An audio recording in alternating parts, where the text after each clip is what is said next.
क्या महाराष्ट्र में ननद और भौजाई की चुनावी लड़ाई आने वाले लोकसभा चुनाव में दिखाई देगी?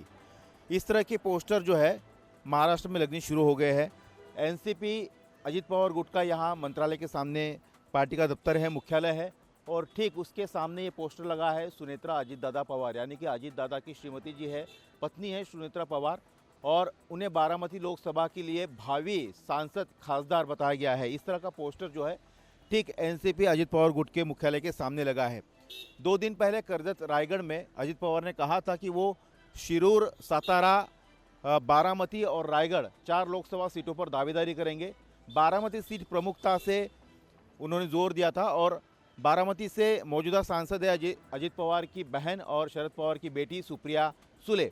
और सुप्रिया सुले को जब पूछा गया कि अजित पवार बारामती सीट से चुनाव लड़ने की भाषा कर रहे हैं, बोल रहे हैं, तो सुप्रिया सुले ने कहा था कि लोकसभा में उनके सामने कोई ना कोई किसी न किसी पार्टी का उम्मीदवार तो खड़ा रहेगा, और उनके पारिवारिक रिश्ते अलग है, राजनीतिक रिश्ते अलग हैं।